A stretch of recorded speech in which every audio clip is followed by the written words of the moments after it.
We're listening to the Swamp Podcast. The Swamp is an acronym. Stands for some whack-ass movie podcasting. It's fucking chaotic January!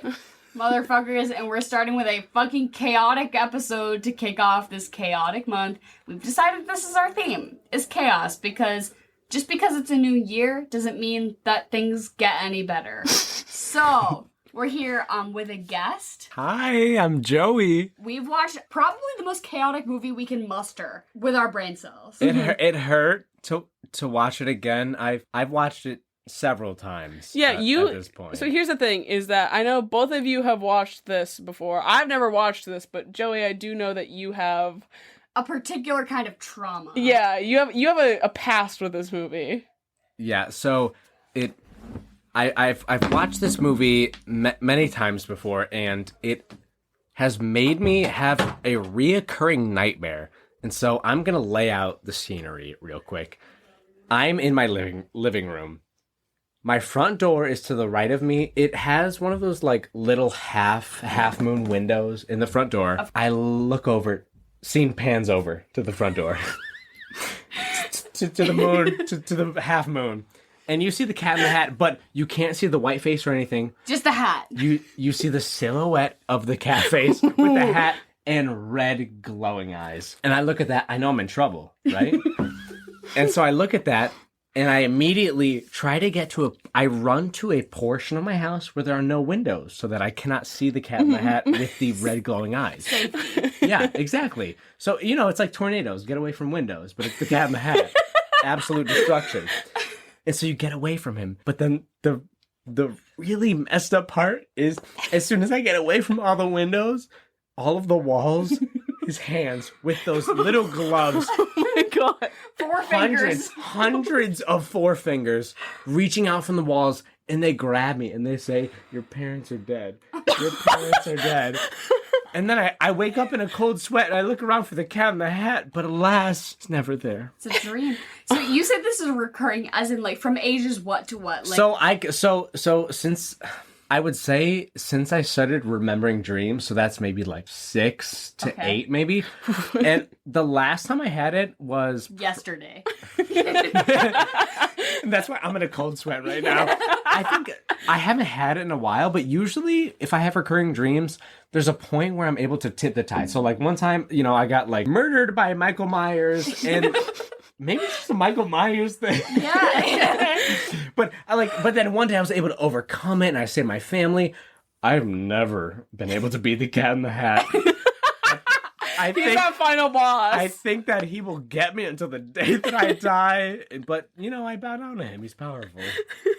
It's a testament to him, really. I feel like really unfortunately is usually we give the ball, we put the ball in the court of our guest. We say like, it's all on you. Pick whatever movie you like. But for some reason with you, we were like, absolutely there is no decision in this matter. It's the Cat in the Hat. And I will say it was because that for a while, Emily and I were tossing around the idea of doing the theme of only movies that had a less than 10% rating on Rotten Tomatoes, which we thought at the time was brilliant. Only horrible movies. But then when you go and investigate what movies have less than 10% on Rotten Tomatoes, it's just like a horrid selection. And we simply decided that there was not enough feasible content there for us to give you more than this. Like, I believe that this was the only less than 10% movie that we felt like was a catalyst for interesting conversation. Yeah. Well, like, people have actually seen this movie. I feel like any movie that has less than 10% on Rotten Tomatoes, no one else has ever actually seen. Right. It's just like maybe a spy garbage. movie. Yeah, quite possibly. So what percentage did it have? I feel like we specifically were rotating the idea of the conversation of less than 10% around this movie specifically, because I think it was like 9 or something. Like, it wasn't too much under 10, but it was less than 10. Like, 9% audience rating or critic rating or But like, whatever even, it had like, been. this came from such a major like major studios. And I feel like it has so much nostalgic value because I was watching this and I certainly haven't rewatched this as an adult in any capacity, but like rewatching this, it unlocked a flood of like, oh, I thought that was hilarious as a kid. Like certain moments that I remember, like when he does the little machine that stucks the thing on their head and says whether they're fun or not, I like fully was like, oh yes, I remember thinking that this was absolutely genius as a kid. And for some reason, I think that the direction this movie did not stick with any adult ever, but for some reason stuck with every like 7-year-old in 2003. Yeah, because I think that kids are able to like stick, like if something fantastical is presented to them, they immediately can just grab it and be like, okay, I'll roll with this. But like that's not a thing with adults, and that's why that did not stick with adults. Here's the thing, is that for me, I kept comparing this very much to another Dr. Seuss book to movie adaptation, which was The Grinch. And for me, The Grinch was a movie for children, but like made for adults sort of thing. And this movie was for children, but it did not cater to the adults in the same way. There were so many hilarious adult geared jokes. It didn't land. It didn't land. Right. Innuendo. You don't think it landed, but maybe it's only because I have nostalgia for it that while watching this as an adult, I was like, oh my god, these like Vietnam War jokes are fucking funny. I just don't have the same nostalgia, I think, for, well, you, Joey, do not have any nostalgia for this. This is something that I wish was wiped from every single source of media, no matter what. I think every single event that happened was something that is my personal purgatory that I could not escape. No, and this is really interesting. We have 3 perspectives because I honestly remember this movie quite fondly. And rewatching it, I was like, oh, I remember specifically thinking that Alec Baldwin being covered in purple goo was hilarious as a kid. And so that was funny to me. And then you were like traumatized and then you're completely new to it. So, but this was, we figured, kickoff, chaotic January with, I literally cannot think of a more chaotic movie than the live action 2003 Cat in the Hat. Do you want to recap it? Because if you haven't just fucking read The Cat in the Hat, that's fine, really, because this movie takes a lot of liberties.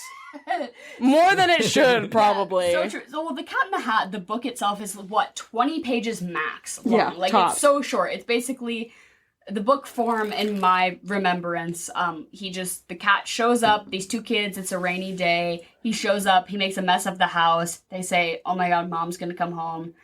Thing 1, thing 2, show up. It's a whole ordeal. They clean up the house right in the nick of time before mom comes home. And then that's the whole book. And it's very short.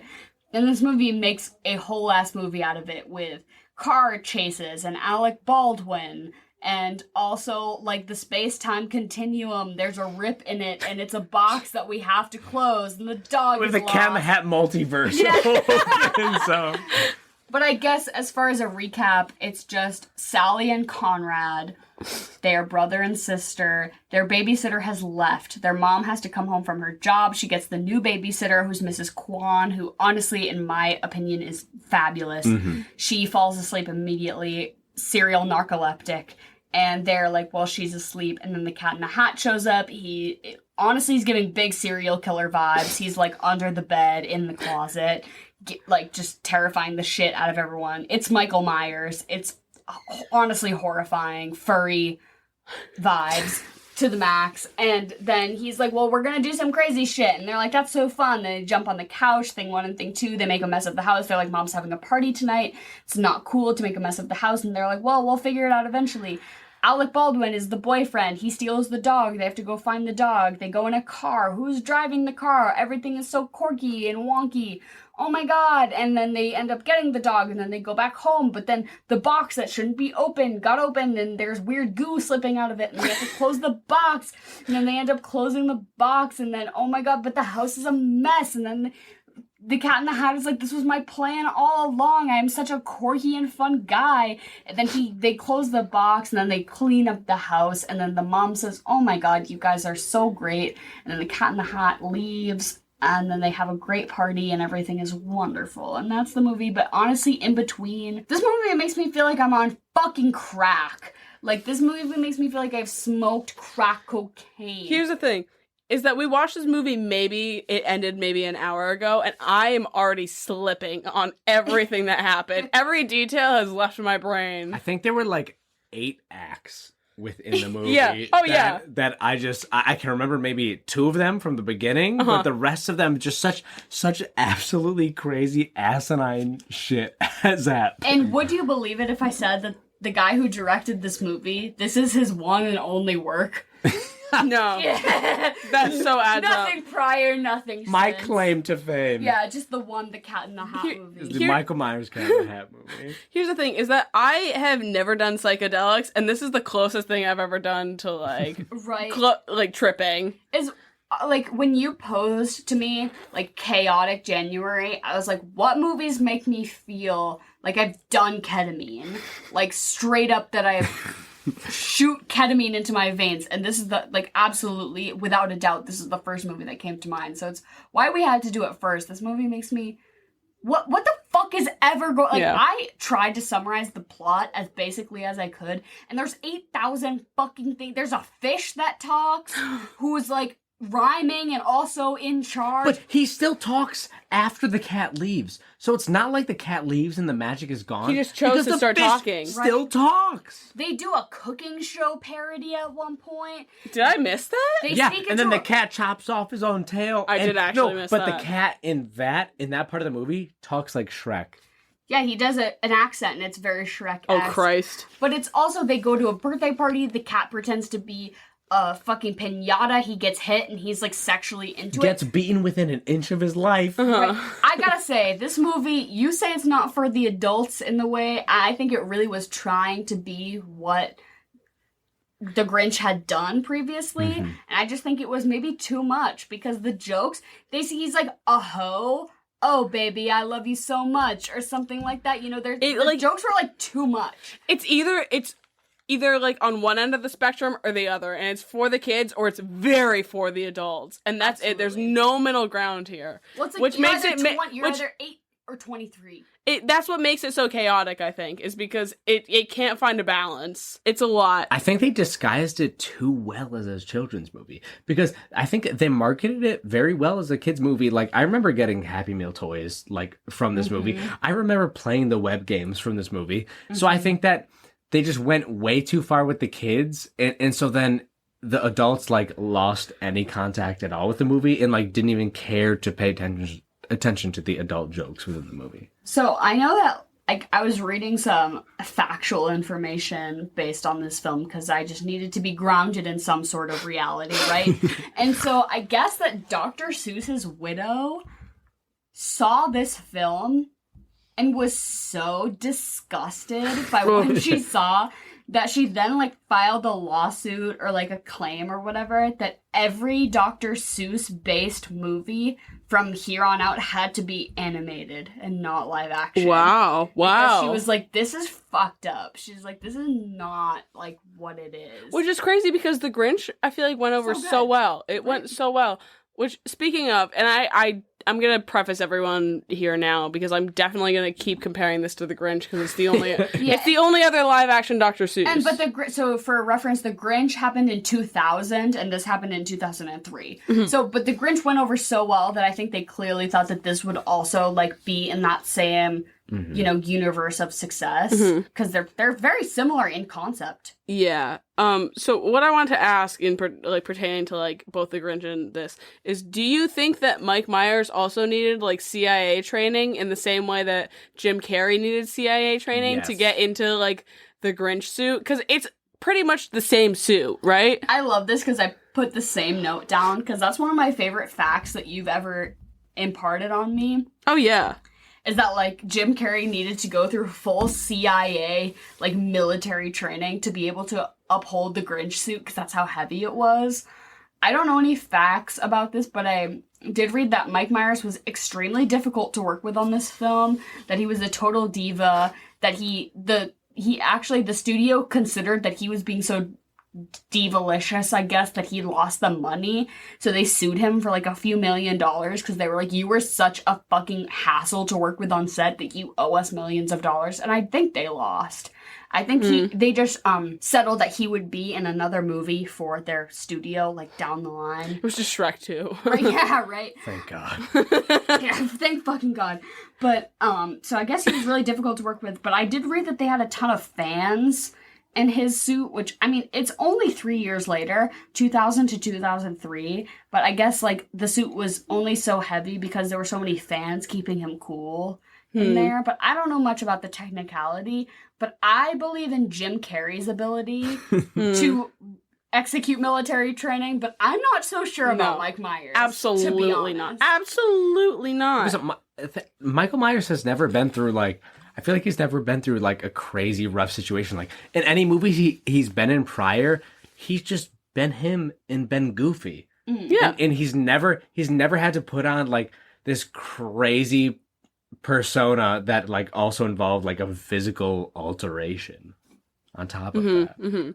Well, I mean, like, Austin Powers, like, that's probably the closest he's ever came, and he just had to put in, like, fake teeth and a fucking wig. They were like, they were like, yeah, like, dance a little bit. Oh, like, be a little horny. Be goofy sexy. And he's like, oh, I can do that. And this one, they're like, you need to wear a 200-pound feline suit and be out of your fucking mind. And still be horny. and be horny, but PG. Yeah. He's like, how do you expect me to do all of that? I'm just a man. Yeah. No, but I guess that they had already planned for a sequel. Like, they were like, oh, clearly this is going to go over great. There's a book sequel as well. It's called The Cat in the Hat Comes Back, you know, so there's a book sequel. So they were like, well, logically, we'll make a movie sequel. But it was Dr. Seuss's widow who nixed vetoed that. it. Yeah, she basically was like, you know, here on out, this will not be the case. I'll say a modern hero. Really, thank God for her. Yeah, right. But like, she's a legend. I salute that woman. I'm sure Mike Myers was like, thank fucking God. Thank God for that. Speaking of the books and sequels wise, do you guys have a favorite Dr. Seuss book? At least as a child, because here's my thing is that I feel like this was the book it's definitely like the most famous maybe not the most famous, but like first or second. This is the book that I remember the least as a child.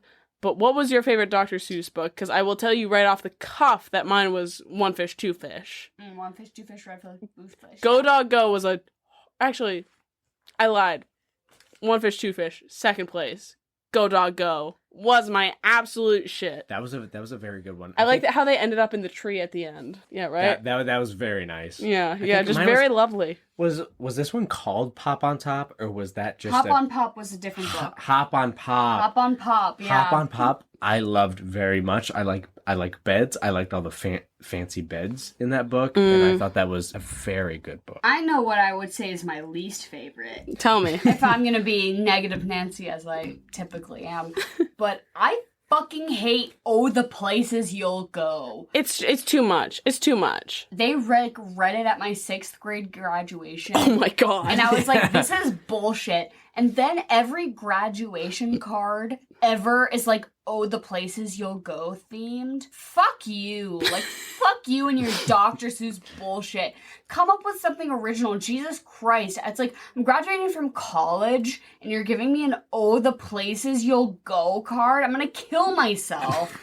But I will say, I love the Lorax. Environmentalist queen. I like the Lorax, and I'm always exposing myself on here as a Tumblr baddie. Please. Back in the day. Say more. But, so the Lorax, post this movie, the Lorax had an animated film, if you're, familiar. Yeah. I think it was out, for sure. mid-2000s. And Tumblr, for some reason, got this weird sexual obsession with the Onceler, who, just had emo. Is the emo boy? Skinny white boy with emo hair. Absolute obsession over him. Yes. Oh my God. The grip. Right? And I didn't get it, but I enjoyed spectating on it, because I would say I was maybe in 6th grade, and I remember being like, this is weird, but I want to watch it happen, right? And so all of these people like thirsting over this like animated character who is just objectively not sexy, and like yeah, just thirsting, and I'm like oh, so this is what it can drive people to. Yeah. The word like that's out of all like the animated sexual awakenings you can have. That's probably the worst one I've heard. The Onceler, are you kidding me? But I will say I do like the Lorax. That's a good one. I think I discovered the Lorax through Pop Tropica.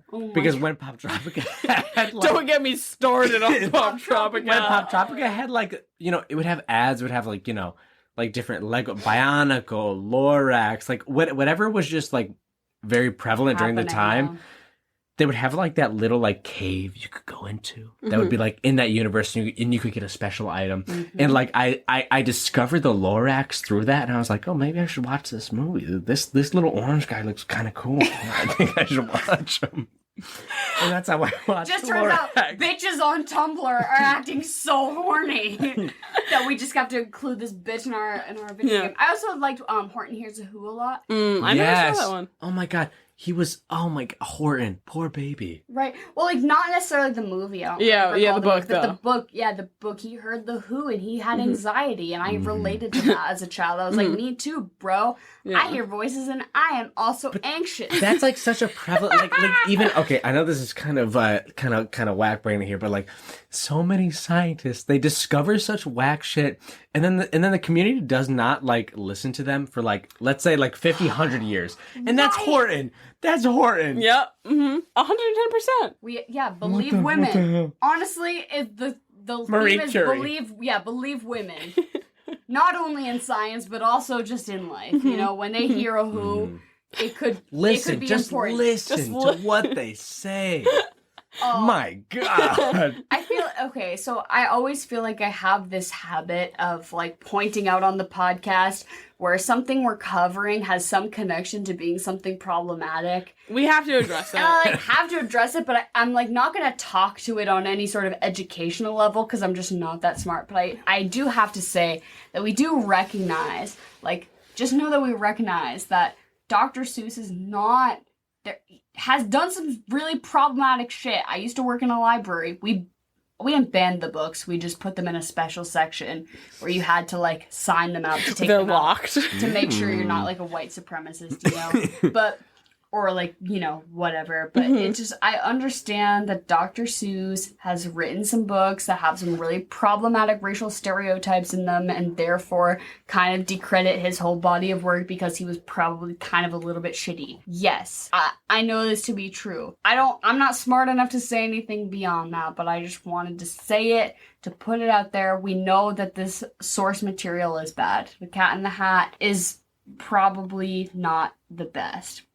But this movie is the most chaotic movie we could find, so simply we must cover it. And also, I feel like I had this on DVD, and I really watched it until, like, not a ton, but it was one that I would, like, be with my cousins, and they'd be like, we need to put something on to entertain the kids while we all kind of drink and hang out upstairs. Good cousin movie. Yeah, right.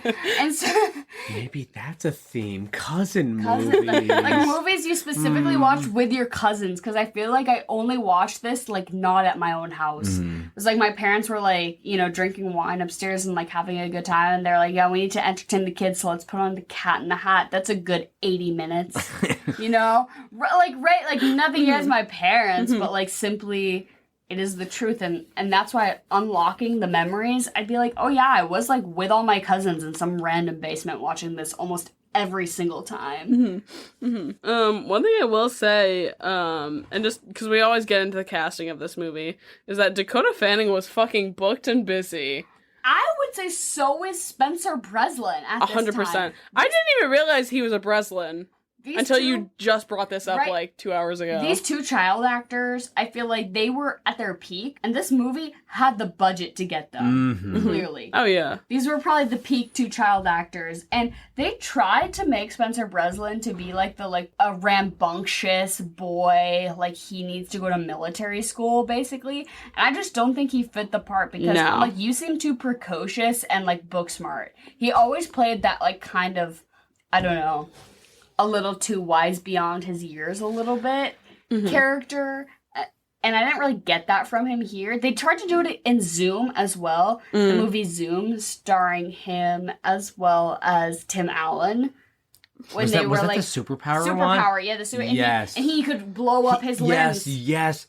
That was such a wild movie. Yeah. But like, I feel like in The Cat in the Hat, I feel like they tried really hard within the first 5 minutes to paint him as that, and but directly past like the 5 or 10 minute mark, it was just like he's just a confused kid, and that was it. That's a child. That's just a child. Yeah, they just completely dropped off of this like he's a bad person. Or just like he's like a naughty kid, right? They're like, oh, he's always breaking the rules. We need to send him to military school. And his sister is so good. And she only kept up that act. I'm going to say you said there are 8 acts to this movie. Yes. I'm going to say she kept that up through like act, what, 3? 3, yeah. Yeah, because she started jumping on the couch, and then the things came. And that was when she lost it. And she tried to be a good two shoes, like maybe in hindsight, but like, honestly, I don't know. I don't think this script had enough structure for these kids to try to like portray the sort of stereotypes that they were Absolutely given. not. Do you think they even knew what was going on for the entire? Because like you don't film a movie like in like sequence. You know what I mean? Yeah. It's just what happens. Like, you're gonna come in and jump on a couch, and they're like, Oh, yeah. You're just 8 years old and doing whatever the director says. Like, I would have no idea what movie I just started. Snort this Cheeto dust and jump on the couch. Okay. I agree. I signed a contract. I was just about to say the name Dakota Johnson into this microphone to describe this child. That is simply not the truth. Fanning? Dakota Fanning. Yeah, that one. Yeah, not 50 Shades of Grey. Dakota Fanning. Looks like she bites. And I know you said this about Lucy, and it's like a little less so here, but I'm like... Well, Dakota she just doesn't have like the same sort of like big teeth. She's just got like the teeth that have like the real like the gaps. She's got the gaps in between. You know what I mean? Teeth. You're gonna have like very distinct marks. It's like you know how when they they have to identify a body by like their teeth sort of thing. Okay. Dakota Fanning, they wouldn't even need to do like compressions of her teeth. They just look at it and go, oh, wait, no. Listen, yeah. Listen, stop the fucking tracks. We know who that is. That's Dakota. Trust me, we get it. Do you want to know something crazy? Yes. Well, it's not really that crazy, but my dentist who does my teeth... Oh, you told me about this. Identified the bodies at 9/11 using their dental records. You got a premium dentist. Yeah, my dentist was on site at 9/11 IDing bodies based on their teeth. So that's a really, I always just like to whip that out because I don't have many interesting things about me, but at least my dentist is really cool. Your dentist get in that position. Why did I feel like that was relevant to bring up? Sorry, I'm fucked up. Literally any given opportunity to talk about my cool dentist, I will, and nobody cares. I was gonna say, you did tell me this like 2 weeks ago. Yeah. So, can we please talk about Paris Hilton? I was gonna say, Paris Hilton is For in the this movie! love of God. I have seen Paris Hilton in many places in my life. Not like physically, but through media.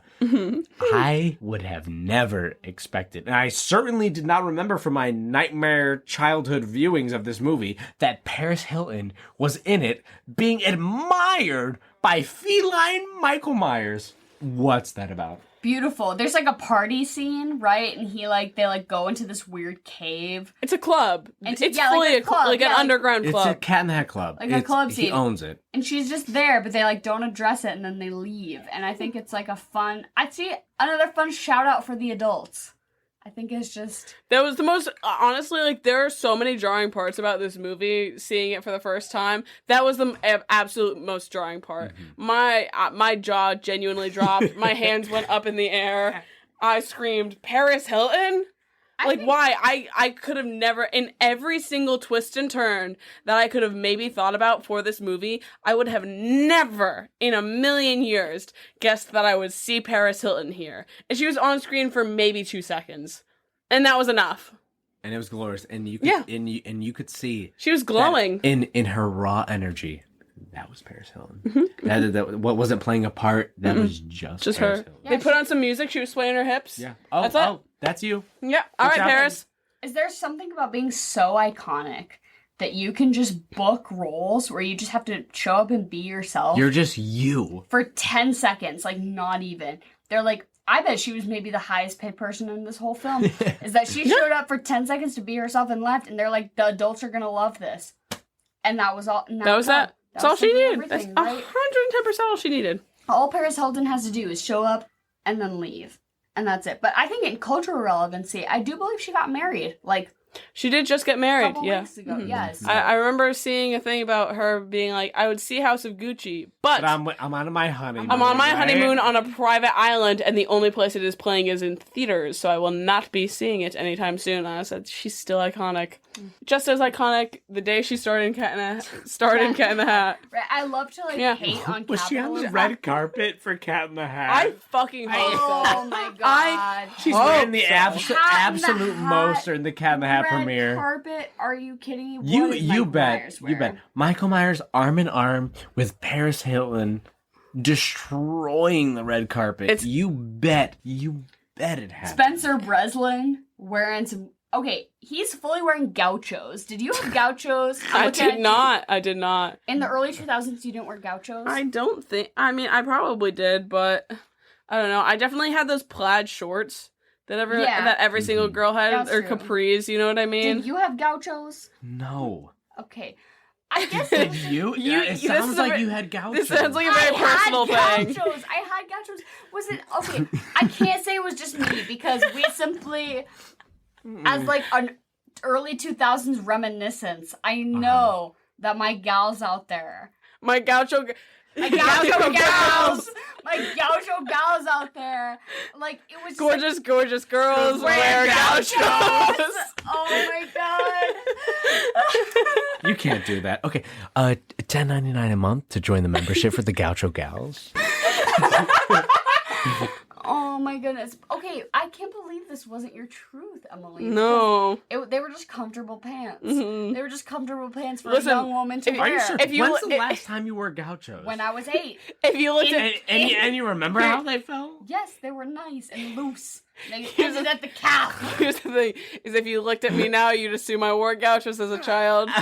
Never wore Oh gauchos. my, yeah, you were a plaid capri kind of gal, Yeah. I guess. Oh I was my the girl that at her fourth grade picture day wore one of those cotton like polos and a tie. Oh. Yeah. Oh. From Justice. nice. Yeah. gay with a Oh yeah. capital G. Mhm. Yeah. Yeah. It was She a lot. she went, I go against the grain. Somehow it was still a shock. Do you remember the Bobby Jack with the Oh, monkey yeah. who always said Oh, something The a little gum, sassy? the gum bubble. He said something sassy with a gum bubble. Mhm. Yeah, for sure. I guess okay, I'm the only gaucho girl here, Yeah, but no. Spencer Breslin, What did you wear as a child? Because I want to know if we're all like exposing fourth grade, ourselves. like fourth grade outfit. Okay, so fourth grade. At that point, I would have had very like centimeter thick hair, like a military. Cotton long sleeve blue black plaid. Yep. And I'd look at the camera with my one missing tooth. And I'd smile at it like I'm gonna ace the CMTs, the Connecticut Mastery Test. I see it so clearly. And then in fifth grade, I broke my ankle, and they gave me extra time on the test. How does that connect? It's not a physical thing. What do you mean? The mental fortitude you must have. I get an extra 30 minutes. I finished like 20 minutes before the rest of the kids, and then make me sit there the extra 30 minutes. I'm like, guys, you got it all wrong. Can I please go to recess? It's so messed up. But whatever, I'm sitting there. enjoy my extra time, looking at my not gauchos, just living it up, honestly. But you know who got extra time on his test was Spencer Breslin in this movie, because that boy is a fucking idiot. I gotta say. I don't know, I'm trying to segue. Listen, I don't think he knows what he's doing in this movie. I don't think anyone does. Well, when you're fucking 8 years old, you don't know what you're doing. When you're 8 years old and Michael Myers is screaming at you, what do? Honestly, I give him credit. I give him credit Right. for standing up to the man. Mike Myers is screaming in your face, and he's like kind of horny about it. It's a lot to deal with. And you're 8. Right. You're 8. He's like, I don't know what's going on. And Mom's you're gonna 8, be mad at you're me. wearing gauchos, and you're a bad boy. Honestly, I'd like to think that these two child actors improv'd this whole movie. Right? I don't They think. I don't. let them loose on set. Right? They're like, you're renowned. Yes. At this time, both Spencer Breslin and, again, I was just about to say Dakota Fanning, are both, respected actors in their own right. And they were like, you know what, you guys got this. Act like siblings. You're the naughty one. You're the precocious one. You get the type. Uh-huh. And then Michael Myers scares the fucking shit out of them. And all that dialogue just occurred to them naturally. Mm-hmm. Yes. They were simply like, we must clean the house for Mother. Yes, the fish is talking. By God, what do we do? It just, Can we talk about thing 1 and thing 2 in this? Because to me, they're the most terrifying part of this movie besides the cat. Why? The cat's like not that bad for me. The thing 1 and thing 2 got So me bad. fucked up. body horror. Why did Michael Myers say it was okay to call things chocolate thunder? What is, where did that come from? They called thing 1, 2, like a thingamajig. That's fine. That has like thing in it. Chocolate thunder. Where? What does that have to do with their personality? I think Their it was- jobs? It was a joke for the adults that didn't go over well with our audience. So bad. The X. Hard pass. I think thing 1 and thing 2, here's what I have to say, is that, Dante's Inferno, right? is that there are certain circles of hell for certain types of people. And there's a very special circle in hell for the kind of person who wears a thing 1 and a thing 2 shirt, like 100%. in America, not just America, but I guess the world, but specifically like in the American wilderness. I want to look up the actors for thing 1, thing 2. I'm sure they're just I think they were fully CG'd. I would like to think they Really? were just voiced. Maybe they did like mocap or something. But here's the thing: is if you like at Six Flags buy thing 1 and thing 2 shirts, like that's fucked up. But even beyond that, thing 3, thing 4, anything shirt beyond 1 and 2, even You're fucked. Even special or separate circle of hell, right? So thing 1 and 2, shirt wearers, you get your own special section where you were tortured in a Mike Myers catsuit type way.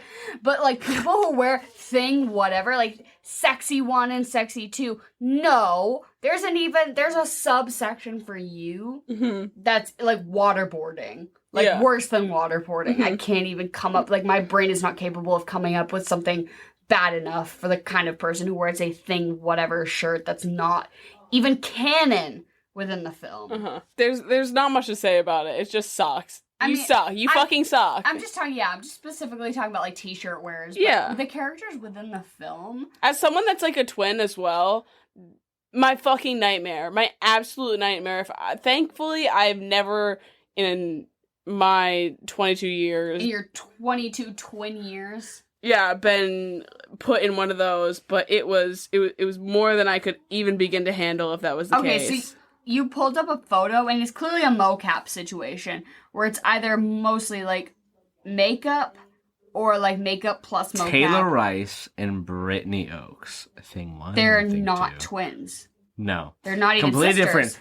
Not even sisters. They're just two Oh my god. similarly looking blonde young women. I'll tell you what, I like their red carpet outfit. Can we debate like what is the presence of Catnat? Is this a chaotic deity that just feeds off of chaotic energy and making people anxious to keep living, or is he is it a genuinely good being that wishes to correct bad behaviors? What is it? I'd like to think that it's the former, that it's the first. It's the first. It's the chaos. I think like so. Absolutely, yeah, chaos, right? Because It's a no-brainer for me with that one. I would like to think that I've had a bit of a cat in a hat show up in my life, you know, where it's like tempting me to do the wrong thing. Was it a force or a purse? Yes. No, What experience Well, it's exactly? just like, here's the thing, is that if a cat in a hat is going to show up and tempt you, only to feed off of your chaotic energy to feed his likeness, Yes. is that he simply cannot survive as a being without the chaos of children or people, for that matter. I would like to think that, you know, maybe this has happened to me, is that somebody has been tempting me to do something perhaps wrong or obscene in the matter of feeding their own, you know, chaotic. It just sounds like you're godlike- talking about a devil right Well, now. right, but I'm saying like the Cat in the Hat, literally a devil. He shows up and he prompts these children. He says, "Let me cause a mess. What are you gonna do about it?" And then they start doing crazy shit, and then he's feeding, he's growing, he's becoming stronger. But the thing is that he resolves it though. Like In the end, after he's gained their energy and their power. Yeah, but like a normal devil would just let it be and let the chaos ensue, and then He's and then the not a devil. mom. Energetic, otherworldly being. I want to know what the Catholics think about this movie. Well, he just gets off on like edging anxiety. Yes. Yeah, that adds up to me. That's pretty hot. Really? Yeah. Yeah, well, here's the thing is, between the two children, right? So the Spencer Breslin character, whatever, what's his name? Something weird. You got it. Eunice? No. You keep saying Conrad. Concrete. Was it his Limp Biscuit? Many names. Concrete, he's gonna do the chaotic thing, right? And then Susan? Sure. Sally. Sally. She is gonna do the right thing. So he's an instigator. So he instigates a conflict in which, you know, she feels tempted to do the bad thing, and he will automatically give in to do the bad thing, and then they do the thing, and the energy of wrongness in which they create by doing the thing that he creates for them is what he then generates off of to feed thing one and thing two, which are then motorized vehicles which power his machine of destruction and chaos. But what was the motivation in the beginning? So you remember like the beginning scenes where Conrad is just like ripping apart the house, Being a taking out dick. the drawers. What was his motivation? I mean, he ended up being like the popcorn suit to go down the stairs in his sled. But like he opened many drawers that were not related to his suit. So what was the motivation behind him destroying stuff? Like I don't think there was still one. don't get that. He's just an 8-year-old boy. I was gonna I say, mean, were you ever a child? I was 8 and I did not destroy my fucking house just because I you're just felt not an like it. asshole. Okay, because I'm gonna argue. Guilty. This is a film, so everything. This is a film. This is not a movie. This is a film. So A everything. piece of cinema. Everything has to be exaggerated to some extent. So, did I open my parents' junk drawer and root through it for my personal pleasure? Absolutely. What is the dramatized version of this? Ripping the it drawer out. out Okay, and I'll give letting that it to you. scatter. I just feel like I remember watching this movie and being so satisfied by every action that was took, right? Not necessarily by Conrad, but by anyone, because it was always so aggressive and dramatic. Like, yes, I'm gonna rip this out of its wall. Yes, I'm gonna go drive this car into the town and do something. The goop, the goop on Alec Baldwin, like, we haven't even talked about Alec Baldwin. All the goop on Alec Baldwin, it's just like, everything left such an impact on me, because you're doing every action to its absolute nth degree. When you watched this movie, did you have like secondhand sensory feelings? Yes. You say the word sensory, and it's like awakening something within me, because truly, so many things in this movie, like the CGI bubble goop that was surrounding Mrs. Kwan when she was asleep on the couch. As a child, I was like, I would give anything to touch that. that like Watch it intergalactic goop. And then on Alec Baldwin, like the goop on his hands gave me certainly a very reaction. I was like, that slimy stuff is like, I can feel it in my hands, even though I can only see it. I simply can feel it. I feel like this movie does such a great job of portraying, like, not, like, all the senses, right? So you get, sight, maybe not smell necessarily, but you get, No, Imagine- I got some. Imagine smell. seeing this in 4D. oh my god. Dolby. Dolby 4D. 4DX. Smell the goop. What? It smells like purple flirt from Jimmy Neutron. Like bubble gum. sound. I get bubble gum from this movie. yeah, I just get because that's like the kid smell. But like, do you? But touch. I felt like when they went into like the alternate Cat in the Hat universe, I felt like we got Charlie and the Chocolate Factory with exaggerated rooms and everything, which And is like kind of crazy. Neutron, which like totally the Jimmy Timmy Power Hour special where they did the crossover between Jimmy Neutron and Timmy Turner. One of my favorite pieces of media. Totally gives Now me that that's vibe cinema. of like the weird animation style that they tried to like attempt with that special, which was like it not quite had the technology yet, but doing like 3D animation on something that wasn't 3D. And it felt so. You as a kid watching it, you're like, I feel uncomfortable, but I like these shows. So I'm gonna keep watching. Yeah, right. But like it was, but I think it was so good. It got us out of our comfort zone and like served a purpose. subjected us to watch this. And it was like I think it was so good of like taking media that you're comfortable with and just jettisoning it, jettisoning it Yeah. into something you're uncomfortable with. I'll tell you what. I thought that was so good. That's what this movie did. I was Listen, very comfortable with the Cat in the Hat books. I was until I saw 3D Michael Myers. I went, extremely uncomfortable with this. Is Michael Myers a furry? We can get into that now. Should we jump into our regularly scheduled programming? Yes or no? Yes. So I would argue that the three adults of this movie are the mom, Alec Baldwin, and the Cat in the Hat. Would you disagree? No, you're not wrong. You're so not wrong. I just don't want to have to say if I'd fuck the Cat in the Hat or not. Can I disagree? You can Yeah, disagree. please. I think the cat. I'm sorry. I think the fish has to be included in there. Oh. So are we discluding the mom? No. Who do you feel like's the most Wait, prominent so three? You said cat, mom, Alec Baldwin. Yeah. I would get rid of Alec Baldwin and put in the fish. So mom, Alec Baldwin, and the fish. No, mom, cat, and the. Oh, mom, cat, and the fish. Okay. So either way, I'm gonna have to say that I'm getting involved with one of these animals. No, and honestly, I like that you bring up this compromise because before we even began this journey, I said, am I gonna have to admit that I want to fuck the Cat in the Hat? And simply, here I am going to do it. So I'm gonna... He's a freak. He's like, off the bat, he's a freak. They don't even try to hide that here. Yeah. So you have every You reason. could get down. But... You could be the hoe. Then again, but although I think about this objectively, I'm gonna fuck the MILF, right? What's her name? Yeah. Connie? Sure. Shirley? The mother. Karen? I don't know. It The doesn't matter. mom. Lila. The mom. Like a MILF figure in a wig, I'm simply going to have to bang. That dress she wore for Hot. the real estate party. Polka dot dress! bohongalonga do. What do you mean? So good. And so, like, if she's an option, yes, she is my fuck. And then we're talking between the cat and the fish, and simply the fish has shown far more logic and will be a better lifetime partner. I 100% agree. And so I'm gonna marry the fish, and I'm gonna fucking kill the cat in the hat. Whatever consequences may follow are mine to deal with. You're gonna be damned for eternity. Right? Yeah, But I think you're gonna be put into like some special part of the a afterlife. Sisyphus situation. Where I'm honestly. in the box dealing with the goop.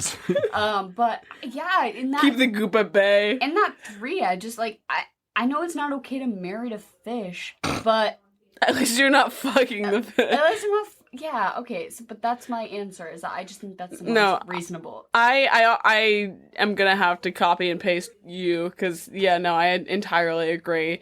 The cat and I would not get along for a minute. There's no way I could marry or be in any sort of intimate situation with the cat. I could definitely with the MILF, and you know what? The fish, easy. We'd live a simple, lovely life. What about you? I would fuck the cat in the hat. You have taken a hard pivot from being absolutely No, petrified. okay, different. I'm gonna have nightmares tonight, but I'm trying to separate my thoughts right now. For Okay, nightmares that I will have. Good and fair. I will fuck the cat in the head as long as he does not have beady red glowing eyes. As long as he doesn't kill your family. As long as he looks like he looks As long as looks he in the doesn't marry movie. him. That's fine. Because guess what? I know he can take me to crazy places. Guess what? He's gonna have a thingamajig in the Grand Canyon, and we'll have a fun time. That's fair. Listen, I'll tell you what. You are gonna have at He's least. gonna take me to the Taj Mahal. You're gonna and have. He's gonna throw. I don't even know, like a dart at me, and it'll turn into a party.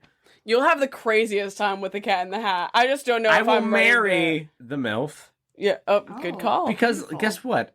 She loves her kids. I And can't- I think she's a good person Here's at the thing. heart. I can't deal with her kids. Is if you marry her, you No, also but they're come. good the now. kid- You don't have to worry about bad kids Are you because they're ready to good be a now. stepdad? Yes, I am.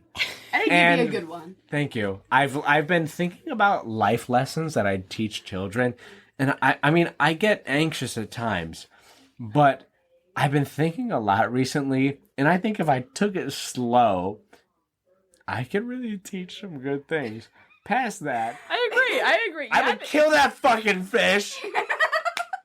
Because guess what? No one likes a killjoy. That fish would be up my arse 24/7 saying, you cannot do this. You cannot do that. Guess what, fish? I can breathe. Period. That's honestly one of the most the most soundly argued answers we've had. Very well thought out. Okay, you do bring up, though, you said something that really reminded me of the cooking show aspect. And here's the thing, is if the Cat in the Hat were my life partner, that we could do a little bit, the two of us, where he can, like, multiply his entity, Yes. right? And we can do a cooking show where, like, he puts on, like, a Rachel Ray-esque cooking show to cook us dinner while him and I also sit in the audience and watch. And that's my literal dream. Like, is that I want every meal to be a production, and I want it to be on the Food Network. So, like, he multiplies by 4. We do Chopped every night. We do Chopped every night with basket ingredients. That's my fucking dream. So, like, maybe I do marry the cat. Because, Right? like, He can entertain you for the rest of your fucking life. right, 4 cats doing Chopped while me and also my husband the cat, like, watch. It could be good. Like, you bring up a fair point. And like live American Idol, live X Factor, and you're just sitting in the audience looking at different people doing different stuff. You don't have to subscribe to anything. You just have infinite entertainment for the rest of your life. I don't give a shit about singing. I only want cooking because I want to eat 4 basket What about Survivor? ingredient Cat in the Hat, Survivor. Oh my god, cat. Okay, you bring up a really great point. Cat in the Hat Survivor. Yeah, I don't even have to pay for cable. I mean, I don't pay for cable now, but I would continue to not pay for cable if the Cat in the Hat were my husband. So yeah, that's actually that's a really great point. But so do we want to move on to? We didn't eat or drink anything, I think, in particular for this movie. I gotta say, like, I don't like to endorse drugs, and we didn't do drugs for this, but, like, this movie makes me want to do fucking crack. Like, do crack when you watch this movie. Like, do ketamine, do literal crack cocaine, like, smoke crack cocaine in an alleyway with your friends when you watch this movie, because that's what it calls for. Tell me I'm wrong! Listen, can I be honest? I think if you had a good sleepy time tea, and you sat down and you tried to watch this movie, I think it would be a really good segue into you sleeping, because it kind of like, you know, it's very fantastical. The melatonin begins to set in. You're encouraging people to have the same recurring nightmare that you have had. Guess what? I'm alone in this nightmare. I need people to join me. You're just looking for allies here. Listen, you think the Cat in the Hat is scary. You see the red beady eyes. Just like me, okay? I need people to help me out here because I'm the only one that's fighting this guy. We need more people on the front to fight the Cat in the Hat. Joey's just trying to create an army. We need non-believers. Right, slowly in your dream, you will gain allies. Like, Thank God, because guess what? I haven't had an ally in fucking 12 years of my life. 12. I'll tell you what is I have a thought out answer for this one at the very I like your sleepy time tea idea. As someone who drinks sleepy time tea all the time, I fuck with that. I'm gonna tell you to drink what I drank tonight, which was it's pretty much a bootleg version of, and anyone who lives in Europe, maybe fucking in the Netherlands, because this is where I got it from, these things called Desperados. I haven't had them firsthand. My good friend and roommate, Emily Keston, who's been on this podcast, Die Hard? Yeah, went abroad in Amsterdam, and she has enlightened me to at least the bootleg version of them in the US, which is pretty much you take a Corona and you drink the beer down to like a little past the neck. You put a shot of tequila in it, and then you put lime juice in it, and that's the best. Why have I not had that? I'll make one for you after this. That's always my biggest complaint about beer is I'm like, not strong enough. No, it's like a juicy Corona. So I would say that you drink those because the last time I drank those before that, I got just shit-faced, and I think that's what you need to be for this, because they're so easy to drink. Food-wise, I think you go back to your childhood roots, and I'm just giving shout-outs to Kesty all day today, because she also inspired this one. I think you cook Kraft mac and cheese, and you make a little hot dog, and you cut up the little hot dog bits, and you put it in the mac and cheese, and then you're fucking 6 years old again. Counterpoint, get rid of the mac and cheese. Eat raw hot dogs, and that will shunt you back into reality. That's hard take to like. That's the part you're getting rid of is the mac and cheese. That's the most palatable part of that dish. But I remember my grandma used to cut up the hot dog lengthwise like a octopus. like a string cheese. No, like an octopus halfway. Well, yeah, string cheese is. But halfway. Yeah, it's like a string cheese. Halfway and then 3 ways, and then she would pull out the little tendrils and it looked like a little octopus. It's very cute. But how would she what would she put it on? On the mac and cheese.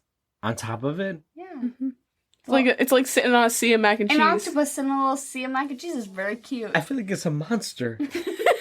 And I'd be really scared of it to eat my mac and cheese.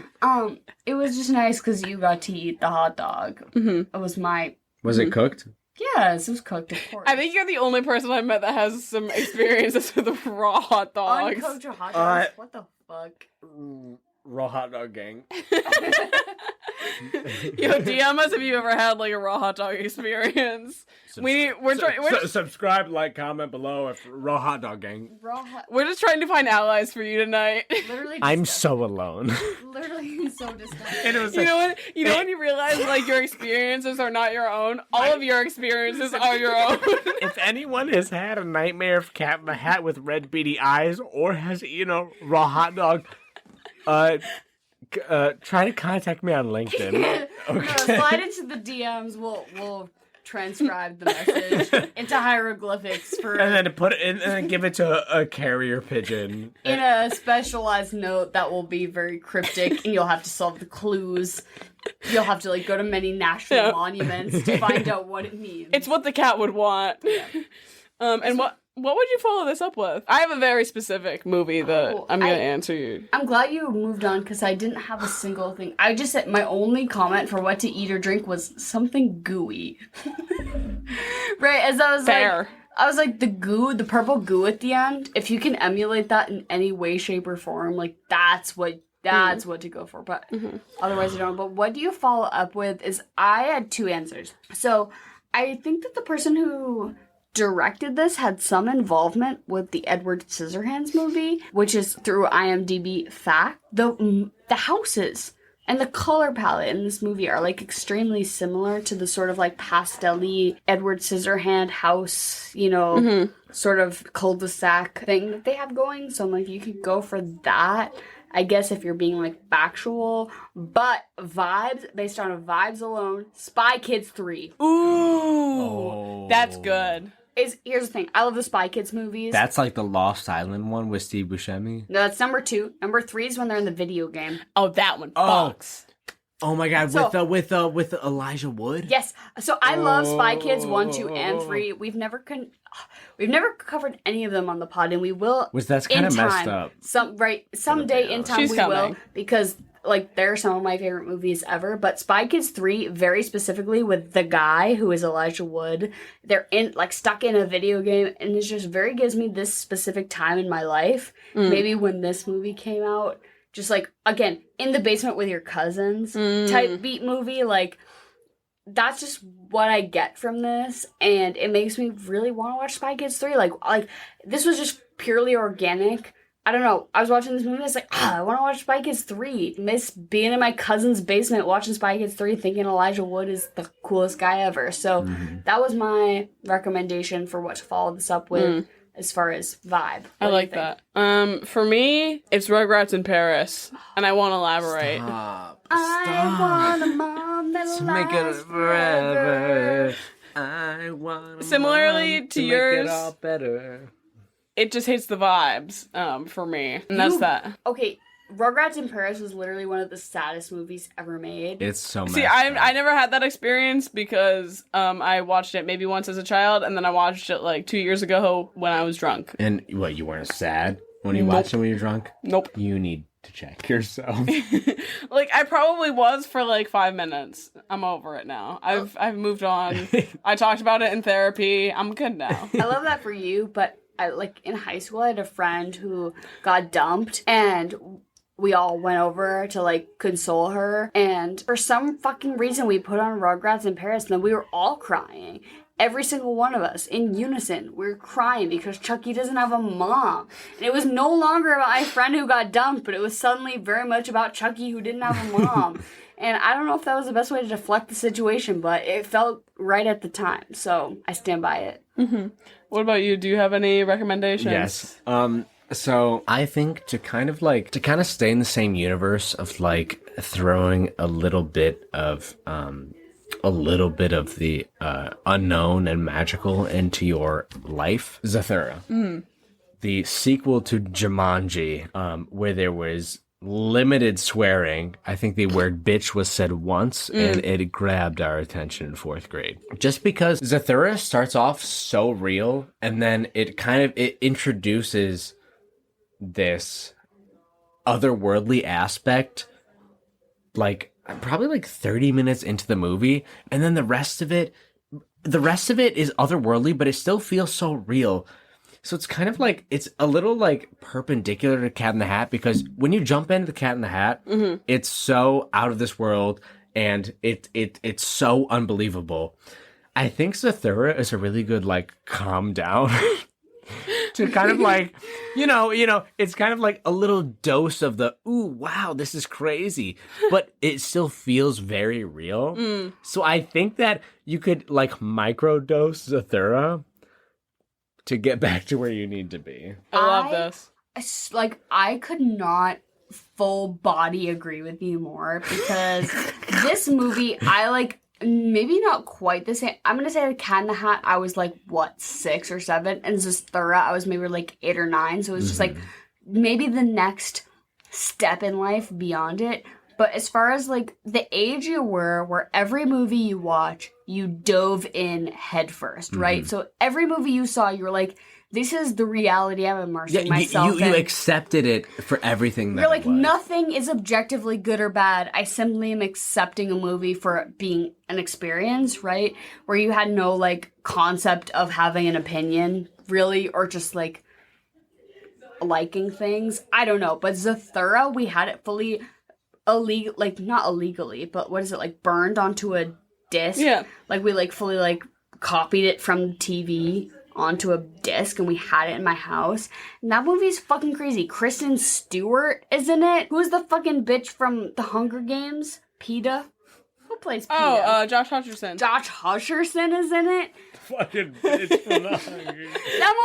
That movie goes so crazy. It's like, yeah, it is. Oh my god. It is Jumanji for Gen Z, but like. But it's insane not because really. it takes place in a space. small suburban house. In space.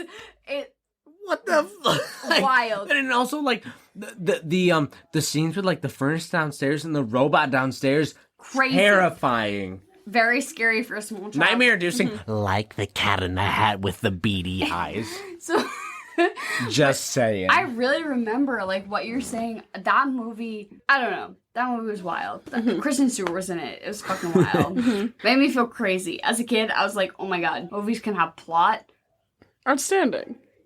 And I feel like I saw that before. I never seen Jumanji, so that was like crazy to me. Yes. And then later in life, I was like, oh, yeah, that makes sense. I think we can compare Zathura and Cat in the Hat's plot because, like, at the end, because I mean, Zathura had like the brothers feuding, and then guess what? In the end, they came together to solve the problem. Right. In Cat in the Hat, we have the siblings that are like completely opposite. We have the stuck up brat. We have the loose cannon brother, and they come together at the end put too. The crab.